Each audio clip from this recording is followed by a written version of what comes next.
Back on the Friday Night GBU Live. With me today is Reese. Reese, how you feeling today?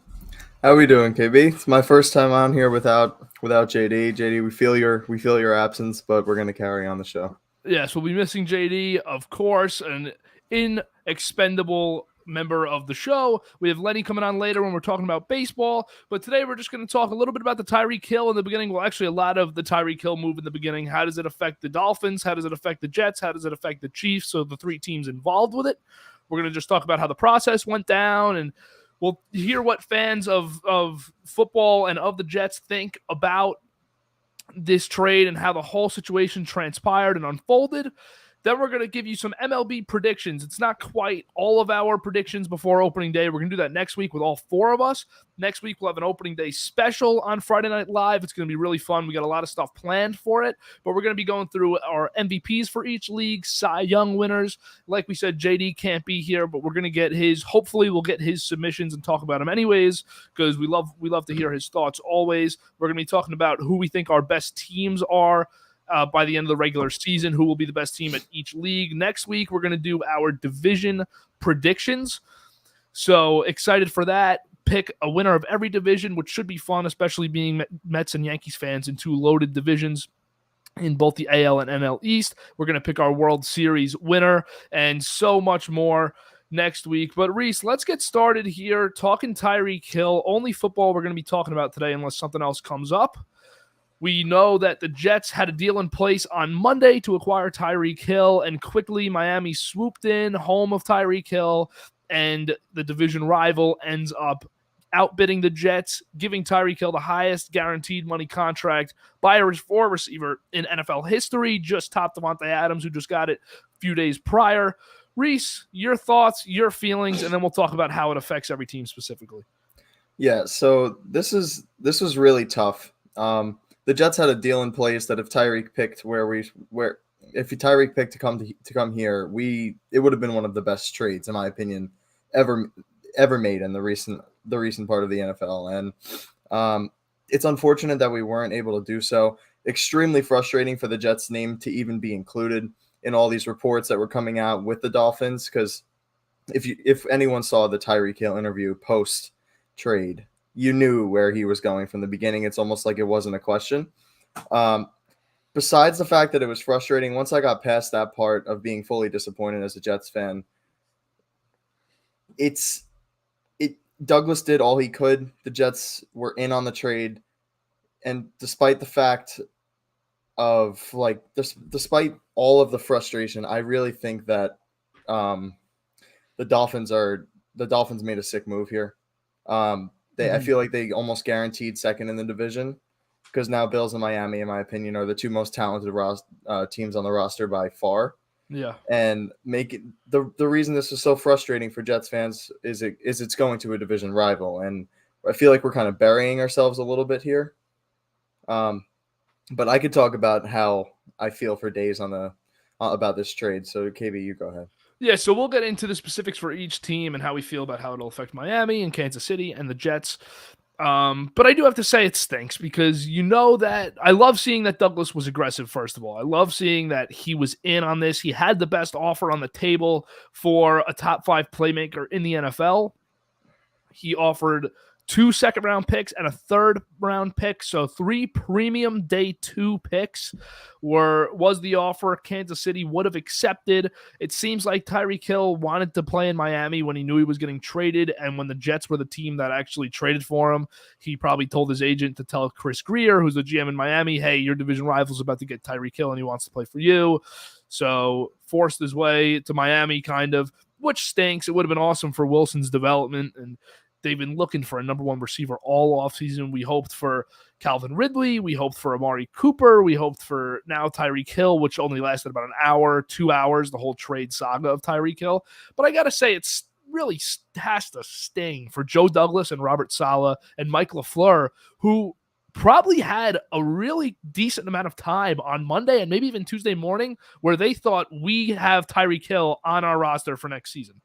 And they started planning for that and they were just working out contract details, and they ended up not even getting him. So it definitely stings for the Jets more than I think it would for their fans, just because they're the ones, this is their careers, this is their jobs, they're the ones putting this all together. Yep. But I do have to say, in Miami, the Jets very well could come in fourth place. They likely will come in fourth place again. Yeah, I mean, let's be honest. Even if they're good, they will. likely will come in fourth. Like competitive, and Wilson takes the next step, not a major leap, but the next step. They likely will come in fourth because they're probably not beating Belichick, and I'm not going to say they would until I see otherwise.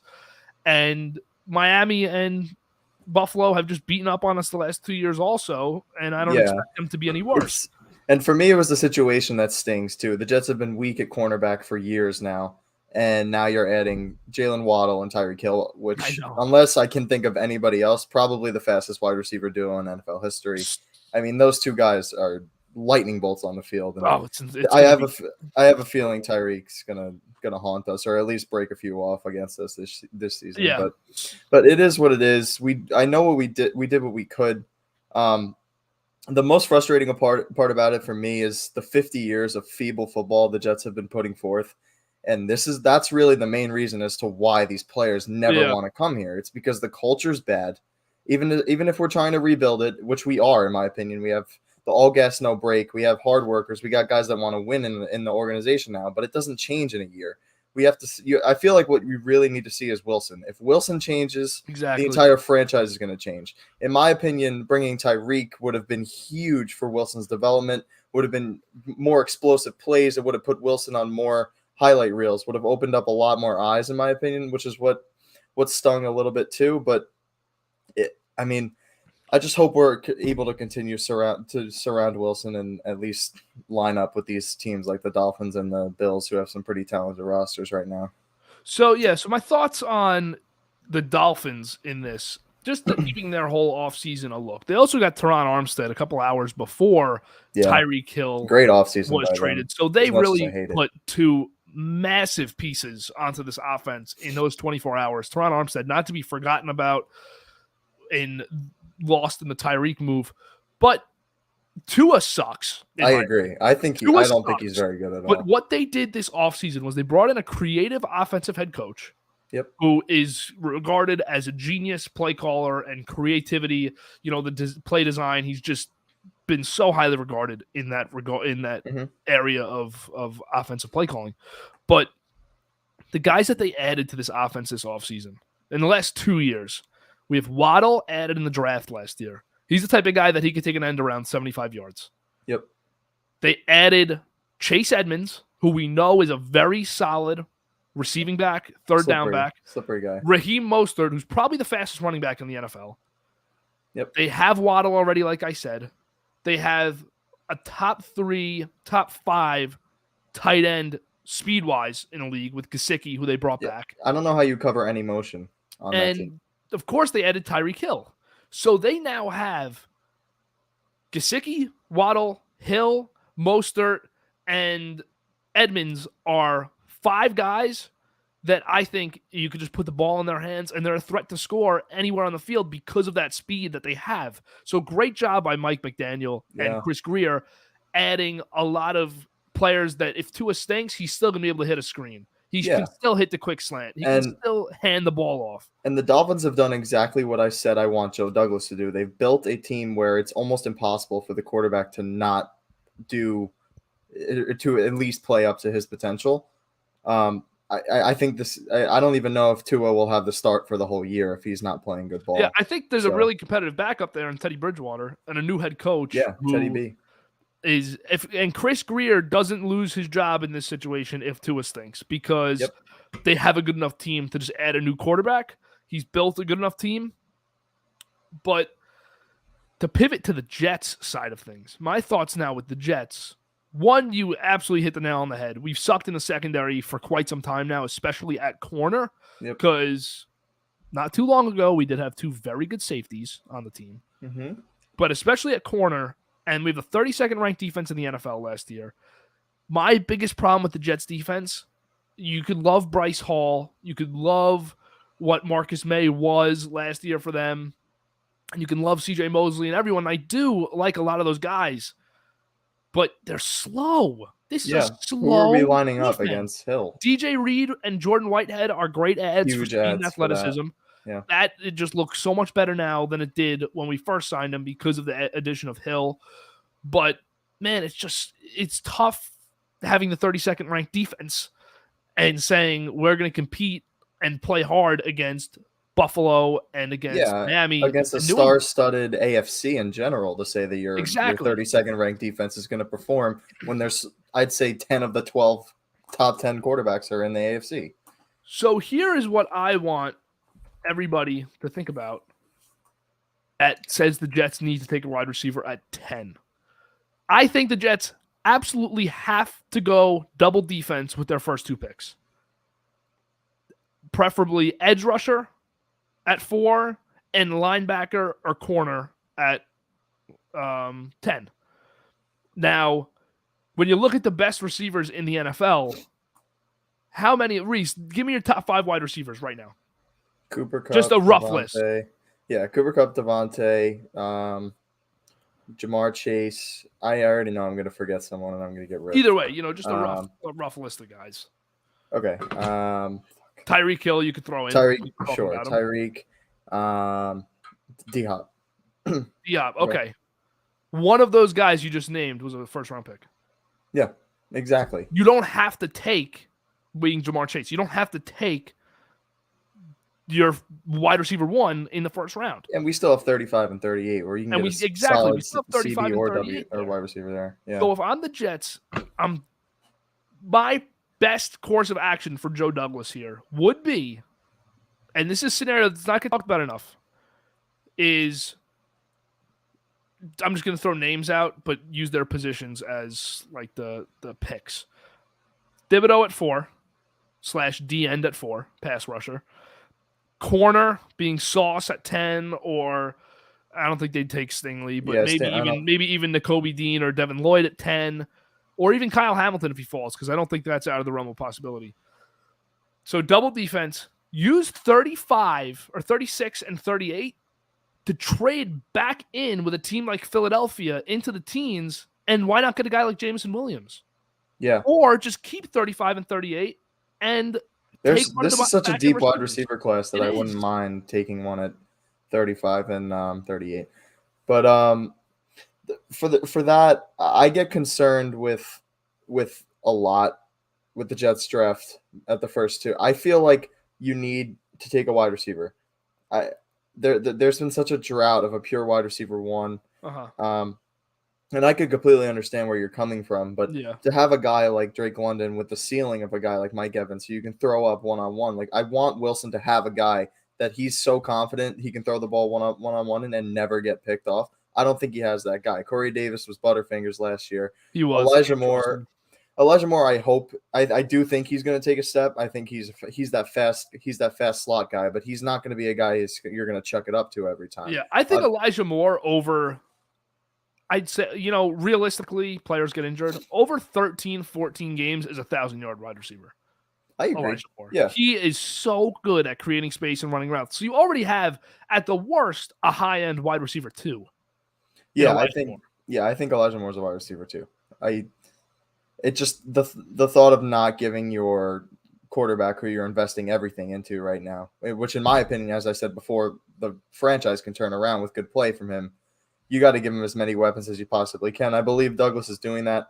I believe he'll do what's best. Obviously, he knows more than what we do, but it's a really interesting situation. It's fun because you don't know at any point some defensive studs can fall.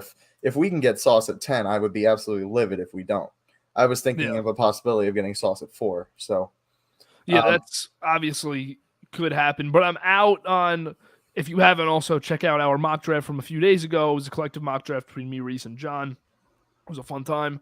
But I am out now after the Tyreek Hill move. I'm out on tackle at 4. Add tackle. If you want a security blanket tackle, add a developmental second or third rounder. Don't add, because likely George Fant is gone after this year. Mm-hmm. And he was great last year. He was okay the year before. But likely he's gone after this year, and I'm fine with that. Add someone in the second or third round instead of adding at 4 or 10. We need defensive studs here. Yeah. And if you're going to take a receiver, like he better be really good if you're taking him at 10 over some of these. No, he has to be a star. He has to be a star. I did want to loop around to KC one more time on how they're losing Tyreek. I believe they have the most picks in the entire NFL draft now at 12. I think so. Yeah, because they jumped Jets. They may take a small down step this year. I think Mahomes is going to have to build some chemistry with guys other than Kelsey and Hill, obviously. And they're also saving a lot of guaranteed cap room as well. So I think in the long run, this is probably a good move for the Chiefs. I still think they're here to stay. This showed us that they're just gonna add guys. They're gonna add depth. They have 12 picks, so they're either gonna move up, move down. They're gonna do something. I would keep your eye out for a Chiefs trade. Maybe Chiefs. I feel like they might be scheming something, but I think they're gonna be a very good team for many years to come, and this kind of showed me that. Yeah, I don't think that Hill. Maybe he loses one extra game for them without him being there. Maybe this move they lose. Yeah, they have a lot of guys that are just 13, fast. But Kelsey's the best player on the offense aside from Mahomes. It's always been Kelsey. Yeah, and they're going to add someone else. Let's be real. I agree. The Chiefs, yeah. with so they many added MVS. They added MVS. I forgot to talk about that. And they added MVS too, who I thought was a bit of an overpay. I don't think he's great, and he's often hurt. But the guy's, he's going to play 17 games next year and just be a stud. You just know it. And Juju, they added Juju to the room, so adds a different type of receiver that they really haven't had since like Chris Conley maybe in Mahomes' rookie year, and if he was even there. I know he was there Alex Smith's last year, or Mahomes' first year playing. I mean, But yeah, I think that I don't know the Chiefs. It's tough because the reason I'd say that they would fall off would not be, and I don't think they're gonna. But the reason I'd say it wouldn't be because they lost Hill. It would be because their division's insane. Yeah, I mean that division is absurd. I don't know how many wins or losses you can hand out to each of those division teams. Yeah, if one of them loses a quarterback, I mean that's going to colossally screw them, and they're going to fall in the division. That division I can't even predict to see how many wins the Chiefs would have. I don't know if they're going to beat the Broncos. I think they will. The Raiders is a tough matchup without a pure cornerback one. Yeah, it's interesting. And I think that one thing that we haven't touched on yet, and people aren't realizing, losing Tyreek Hill, the draft picks, the players you get in the draft might automatically cancel out if they hit on a few picks. Yeah. But they've already started looking at Gilmore and Bradbury to be CB1s for them. If the Chiefs load up a defense this offseason with their draft picks and now the money they have to spend, they already have an offensive line. As far as I'm concerned, the worst three receivers in the NFL are good receivers with Patrick Mahomes. They already have Kelsey. They have a good running game. When you consider their lineup, it's not bad. Their lineup, really not. It's still probably the best roster in the division. I mean, Juju, Kelsey, MVS, Mahomes. Mecole Hardman's still there. Mecole Hardman. No complaints from Mahomes there, I don't think. I don't think Mahomes is too upset with this, especially because his defense is going to be giving up a lot less points. Yeah. If they they could walk away with a stud linebacker in this draft or a stud safety or another guy that this is totally off topic. Tyrann Mathieu has gotten no chatter through free agency, which is just, it's very odd what's going on with him. I thought he would have been signed in the first 48 hours, and we're sitting here now like, who the hell is going to sign him? The Jets won't. Should be a guy they should be in on, though, because it's not a long-term deal. But he's probably asking for way too much money, and teams aren't biting because of his age. But I don't know. I'm going to get Lenny into this now. Yeah. And we will start taking off. Quick football today. Should be a long It's a rare MLB discussion. Lenny, whenever you want to jump in here. So we're going to be talking about our predictions for the season next week. Like I said before, we're going to be talking our World Series predictions and postseason predictions and stuff like that. But this week, we're just going to start with our MVP, Cy Young, and best record in each league at the end of the regular season. So not necessarily World Series winners or anything. I will read off JD's picks as straightforward and basic as they get, which is no mistake. I mean, if anyone's going to be right, it's probably going to be him if someone was to hit on all four because of how good the players he picked are. So AL MVP is Vlad Jr., NL MVP Soto, Cole for Cy Young, and DeGrom for Cy Young. pretty basic. I don't know if there's much. Yeah. There's not much to go through. Those are all of pretty much the favorites. I think they all are the favorites to win. I think Acuna is the favorite in the NL, actually. But, yeah, so we got those, and we'll get started in with one of Reese's picks here that we weren't going to do right away. But one of Reese's picks here has his best bet for AL MVP. So not his actual pick for it, but his best bet for AL MVP. Reese, talk about it. All right, so Luis Robert, he's been pretty injury prone, and he had to play through that COVID season. So in 2020, he only played 68 games. 2020 he played 56. 2021 he played 68. He took home a gold glove. He's a solid glove in center field. And last season, in 275 at bats, he had a 338 average with 13 home runs.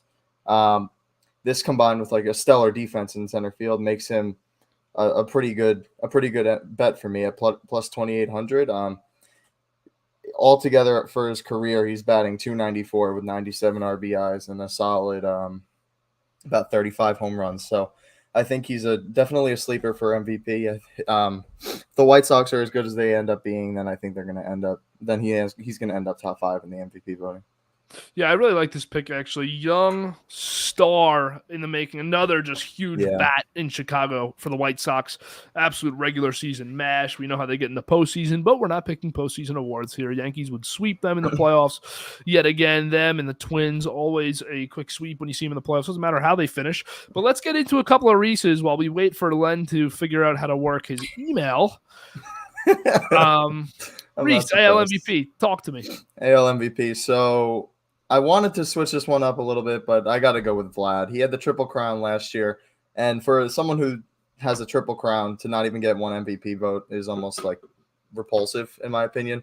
I think he's going to end up on a revenge tour and have a similar season that he did last year, which is incredible. You saw one of his first swings spring training, sent the ball to the fucking moon. So I think he's going to end up being just as good as he was last year and win the MVP, especially with Trout and Ohtani both healthy. I think that'll split the MVP votes a little bit and give him a better shot at it. Yeah, it's a really good pick. And Trout is the best player in the league still. Always has been. But the injuries do catch him a little bit. He still finishes close to the MVP every year, no matter what happens. Every year. And if he played a full season, he always would win it.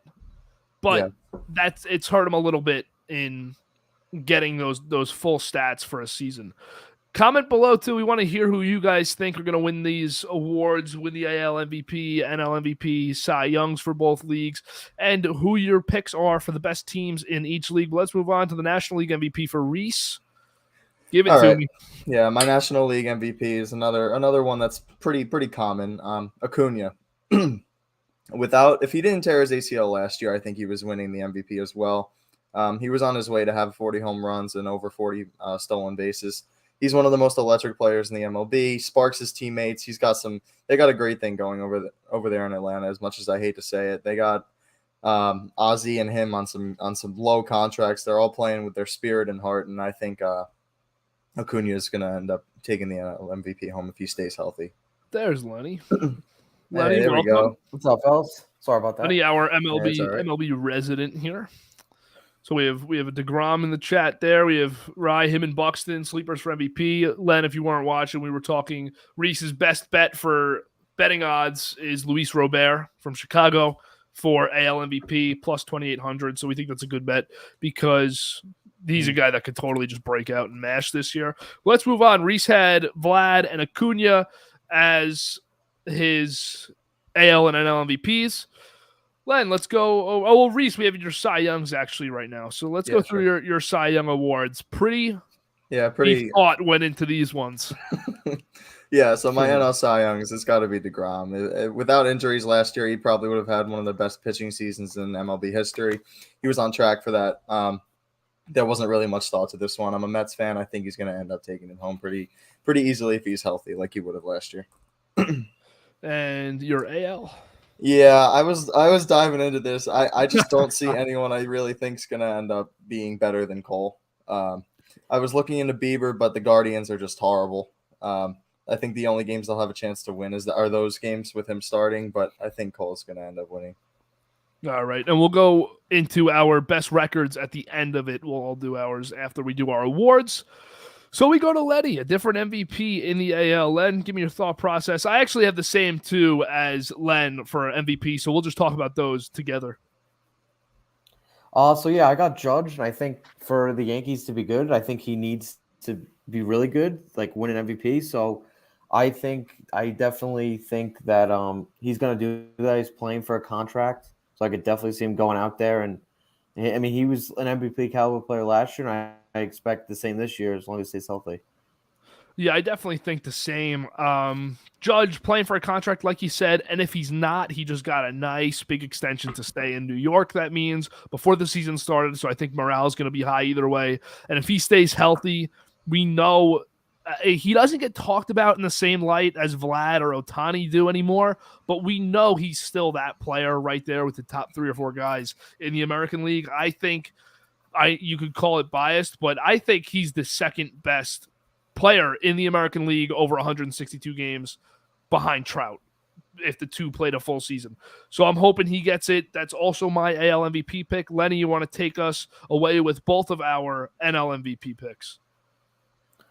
Yeah, so I got Trea Turner as well, another guy that's going to be playing for a contract. I mean, I feel like he gets lost in that Dodgers team, to be honest. It's always about like how, the Dodgers got Scherzer, but everyone forgets they got Trea Turner, who's another MVP caliber player. And I mean, he batted .328 last year with 28 home runs. And I think this year, just feeling more comfortable in LA and with now they added Freeman, he's going to get pitches to hit too. It's impossible to get around that lineup.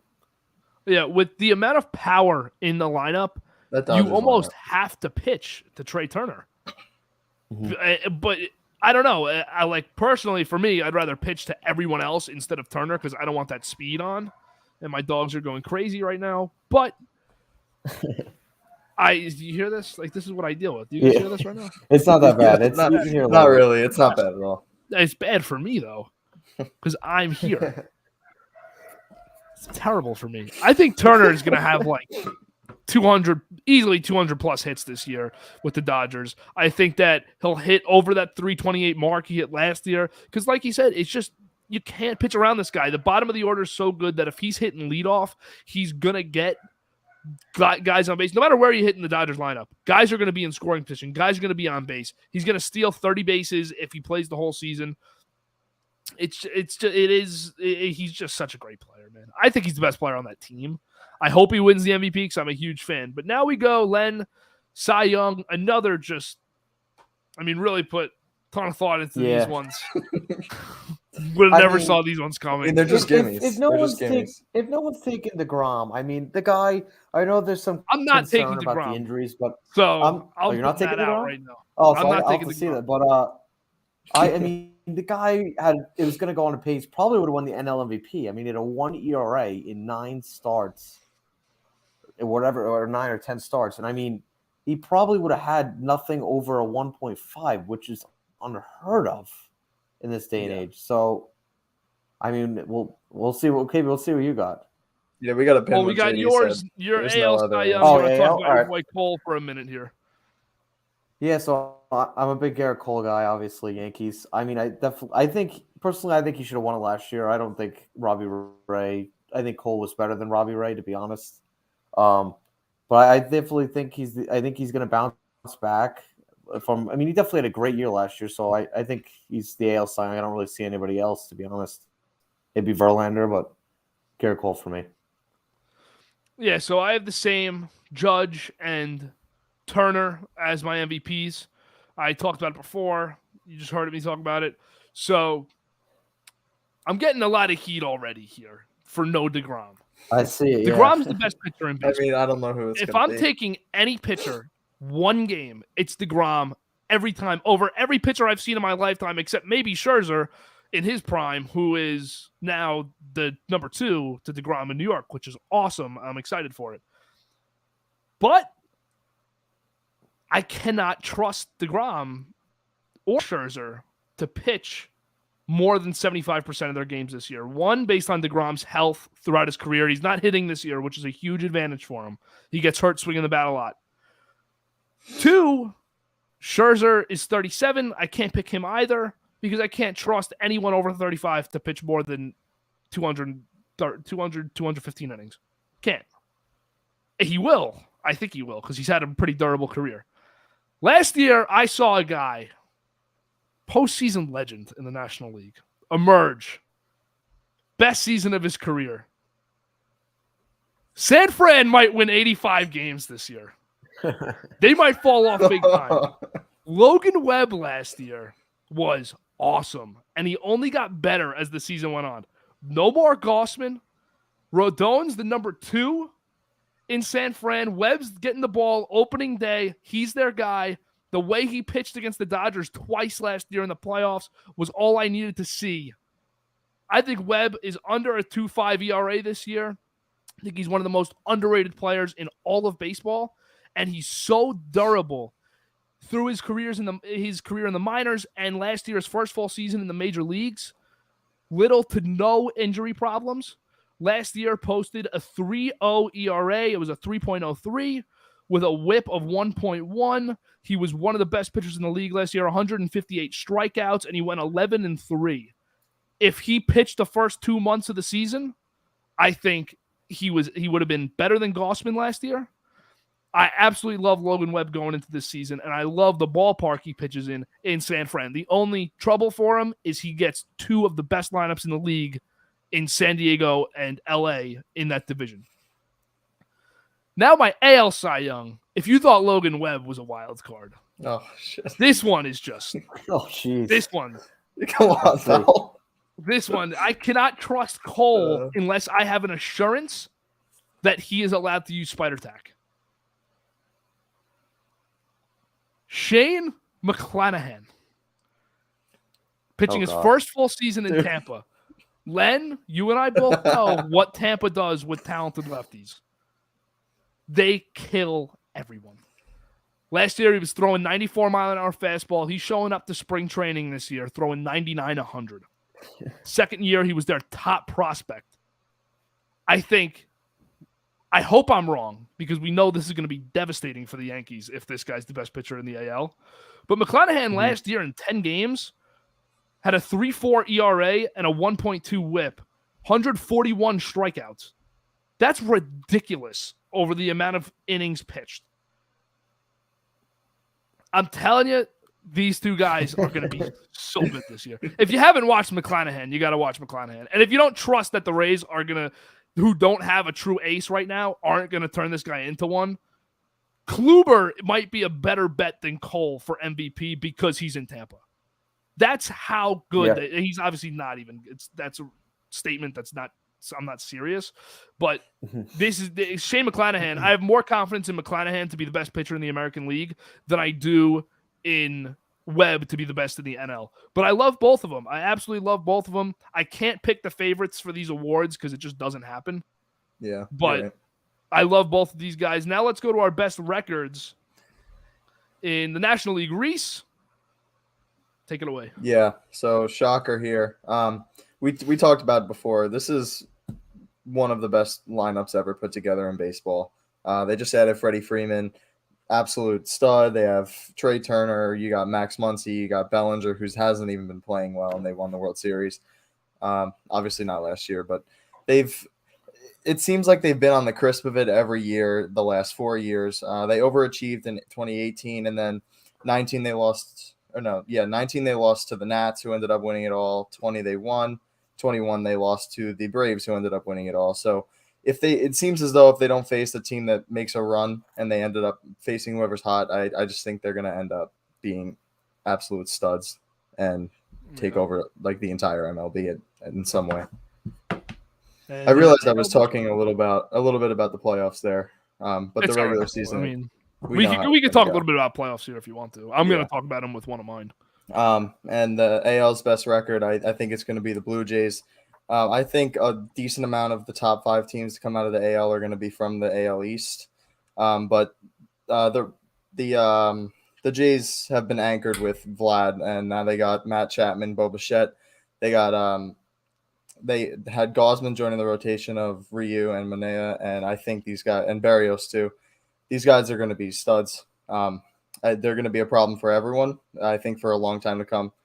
But I think the Jays are going to end up with the best record in the AL for sure. All right, Lenny, NL. So yeah, the Dodgers. I mean, obviously, I think it's pretty obvious this team's winning probably 100 games as long as most of their lineup, I guess 2 out of their 7 MVPs stay healthy. So I think that Freeman, I think that just puts them way over the top of everyone in baseball. And they got Kershaw back, and they might even add Bauer, who, when he's good, is one of the top pitchers in the game. So yeah, I got the Dodgers, the best NL team. And your AL, a common. My AL's the Rays, which is I'm not a big Rays guy.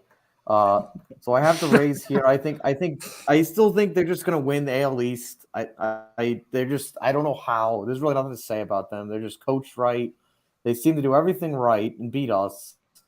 So I got the Rays. Yeah, and especially with the Cy Young like McClanahan. I mean, he's just gonna.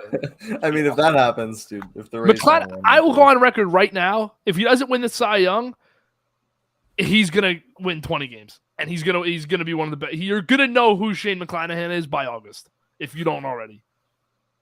Okay, right. My picks. I think I can get most of my comment section back with the first one. It's gonna click under Buck. Oh, the Mets are gonna win the most games in the National League. I don't trust the Dodgers pitching staff after Buehler. I'm sure that they will prove me wrong, and guys like Urias will step up, and Kershaw will step up and be back. But I'm going with the Mets here. I think it's just absolutely going to click under Buck. And with those 2 starters, best 1-2 punch in the league, and the underrated addition of Bassett as the 3, I think it's just the best pitching staff in the entire league. My AL is the White Sox. I don't like the White Sox division. They always mash in the regular season. But if this happens, God, I hope the Yankees are the 6th seed because this team sucks in the playoffs. They got a great bullpen. They got good starters. Well, I hope the Yankees are the 2 seed if this happens because I want to win a division for once. Damn it. But this, I don't know. The White Sox just mash. They suck after that, the regular season. But I could see this being a 100-win team. Good bullpen. They lost Rodon, though, which is a big loss from last year's team, but they only add to the bullpen every year. And with guys, like we said, Luis Robert, they have young guys that could just absolutely go off. Tim Anderson's one of the best players in baseball, right in the area of if you want to go with good bets for MVPs, but not too crazy. Tim Anderson's one of those guys that just hits so well. Yeah, so that's what I got. That's what we all got. Anything else that we were, that's catching your eyes in spring training? Anything that you want to talk about here in regards to the Yankees, Mets? I did want to talk about how good that AL East is with Trevor Story being added to the Red Sox. Yeah. I want to hear what you Yankees fans feel about that and how you think you're going to line up with the rest of those teams now. Yeah, Lenny, I'll take your thoughts first on that. So I think that definitely hurt. I personally think the Yankees were not in on any of these guys. I don't think they wanted any of these shortstops. They were just trying to raise the price up for other teams. And I've heard that Story has elbow issues, so I don't know how bad that is. I'm sure he's going to play second, so right now it doesn't matter. But we'll see how long it goes and if that is true. But I definitely think he's going to mash. I don't think the core's effect really – it didn't have effect on DJ. Arenado was insane last year, so I think he's perfect for Fenway Park, so I think he's going to mash. Yeah, I think, Len, great point. A trick as old as time for free agents is, let's say the Yankees are in on us because they're going to spend money. Obviously, now the view of the Yankees spending has kind of changed with the Dodgers and Mets spending more because Steinbrenner just was what Steve Cohen is now, just spending on everyone and anyone, and he'll overpay and outbid anyone. But a Story is tough for me because if he's got the elbow injury, you're not getting a shortstop, but you already have a shortstop I think is better. I love Bogarts. Yeah, Bogarts is great. Hate Bogarts, but love Bogarts. You guys get it. And I think he's going to kill the Yankees. Yeah, I was saying, how many games do you think Story adds to the Red Sox win total? 10. If that. Like, it's tough in that division. That division like 7 or 8. How many games they win last year? 91. 93? I think It was so. 91 or 93. Yeah, they won more. Yeah, they were like Right. 93, 94, I think. Yeah, so they could win 100 games. It's just tough because they added Story. The Blue Jays added Chapman and Gossman. The Yankees added Donaldson and IKF. It's just all about which team's additions are going to be the greatest. And I got a pretty good feeling about who every team added. I really like the additions made by every team. I think if you're not a Yankees fan, they probably did the least of the top four because the Rays just have to stay the Rays. They don't have to. But I'm really excited of the prospect of Josh Donaldson and IKF. I love IKF. He fits everything the Yankees needed. Good fielding at short, good contact hitter, stole 20 bases last year. We don't steal any bases. Louis Rojas is just trigger happy, sending guys through spring training to steal second, which has been awesome to watch. Hopefully it translates to the season. But I think the biggest thing for these AL East teams is you have to beat Baltimore. You have to every game. All but 3 or 4 times throughout the season. Yeah. Because they are so bad, and you're not getting any freebies against the other 3 teams in your division. But no exaggeration, I could see all 4 of those teams taking the AL East. It really depends how it all folds out. Injuries, everything. Definitely. I mean, there's 2 or 3 guys that if the Blue Jays lose Vlad and Bo, I mean, I wouldn't even, God forbid they get hurt. I don't know who's going to win. I really don't. Yeah. So, Len, now a thought for you about the NL East, and then Reese, you just go right after. The additions that the Phillies made, Schwarber, Castellanos, are they enough to compete with what seemed like a 2-way race between the Mets and the defending world champion Braves? Did the Phillies do enough to compete with those teams? I think they did enough for their lineup. I'd say there's a lot of holes in the rotation after obviously Nola and Wheeler, and I'd say even their bullpen is not great at all. So I think their lineup definitely got better, but defensively too, this is really, really bad defensively, and it showed even in spring training versus the Yankees the other day. I mean, they couldn't field the ball. It was like 3 straight errors in 1 inning. So I definitely think with their lineup, they could probably compete, but once you get out of the 2 starters, it's really they don't have any other pitchers. Yeah. Yeah. So the Phillies have always caused the Mets problems. They've always been in the close games, but I feel like this Phillies team is good enough to stay in games until the end. But I feel like they're going to end up losing a good amount of those games with their bullpen. What's his name? There's Castellanos. You know he's going to kill the Mets. It's just one of those guys. Castellanos, Schwarber's going to have 10, 15 home runs. I do think the Mets will end up beating the Phillies more than the Phillies will beat them, but their hitters are going to cause a serious problem for anybody above the first 3 pitchers in the Mets staff. I am concerned, but I'm definitely way more concerned with Atlanta. Yeah, my thinking is actually what Drew just said. So I think Philly might end up with the best lineup in the division, which would be something. It wouldn't surprise me. Put it that way. I wouldn't bet on them if I was putting money on it. Oh, and their outfielders fielding is horribly weak. Horribly weak outfield. The whole team's fielding is just they're going to lose a lot of runs in all 9 positions. Their fielding, aside from Real Muto, is god awful. Yeah. I mean, who else on this team have you ever? I mean, Harper has his highlights. In the field, I'd say Harper's pretty solid. Yeah, Harper, Real Muto. Other than that, is there anyone on this team that you say, "Oh yeah, he's got a great glove"? Their first basemans suck. Everyone they put there, no one can field. Yeah. A lot they of just them added Schwarber, who doesn't add anything to your fielding. Obviously, very bad fielding team. The pitching's not good enough after Wheeler to compete, but I think they did enough to maybe going into September be 4 or 5 games back of first. I think they're in it. I think they definitely did enough to mash against the bad teams and win their games that way. Yeah, but that's going to be tough. I want to go back to a comment up a little earlier from JD, our good friend JD, who we miss dearly today on this Friday Night Live. Nibbo in center field over Marte. My thoughts first, and then I'll grab your guys. Is Marte too good of a center fielder to not be in center field? But where else is Nimmo going to play? Like, Nimmo, would you go left field, Nimmo, Canada right field, Marte to center? Because Nimmo's arm sucks. He can't play right. But you need his bat in the lineup. Can't be a bench bat. So I want to hear your guys' thoughts on it, but I definitely think Marte has to be in center field, and you have to find a way to make it work. Yeah, I mean, if Marte's fully healthy and there's no risk of re-injuring or overlapping an injury to, I believe it's his shoulder, if I'm not wrong. It's I think it's an oblique, yeah. Okay, so regardless, I think it's safe. It's a safe bet to put him in a position where he's going to be able to stay in the lineup the longest. That's kind of the problem the Mets have been continuing to have.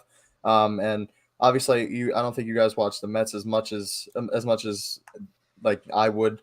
I feel as though Nimmo has been steadily improving in the field and center field, and at the plate too. I really feel like he continues to improve every year. In spring training this year, he's looked really great going back on balls. He made a few nice catches deep at the wall, crashing into the wall, making catches. So I think they're seeing something with more Nimmo that's keeping him in center. On top of the injury, I think seeing him play better at that position is giving them more confidence that putting Marte in right until he's ready to be the player that they want him to be in center is the move. Yeah. Will it affect the team's win total? I don't think so. Like whether I don't think so. Marte's in center or not. Yeah, I think he should it definitely be in center though. Anything else you guys want to touch on today, or are we gonna wrap it up here? Definitely a shorter video regardless. Yeah, definitely shorter. On Fridays, but we're in a great spot where we're jumping into next week with next week's going to be freaking awesome. Yeah, like next week's going to just rock. Going into opening day special next week. Make sure to be here. Tell everyone you know that you've ever met in your entire life. The GBU's live 7th. The opening day special. GBU's live next Friday. Opening day special. We're talking about everything.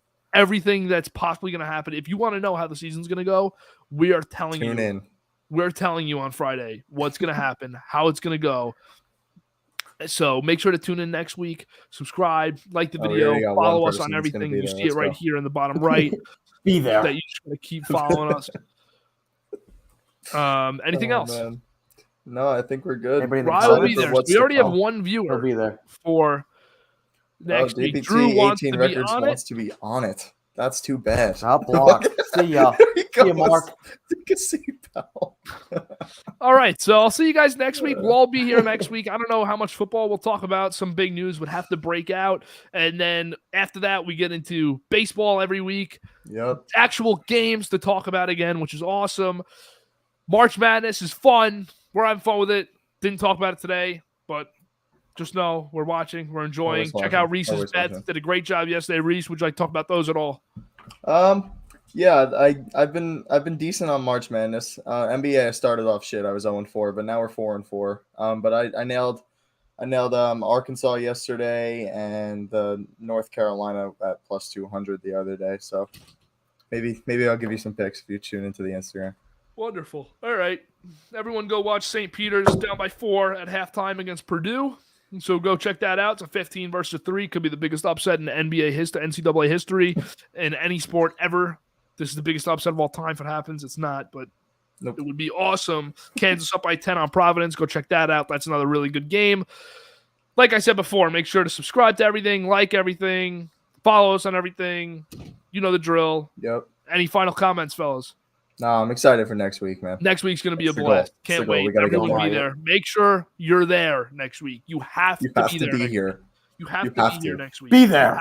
You have to be here next week. If you're not here next week, you're probably doing nothing better. You're doing nothing better regardless of what you're doing. You have to be there. You have to. Just have to be there. Where do you have to be? We'll see you there. We'll see you there. We'll see you fucking there. Fucking be there. Good night.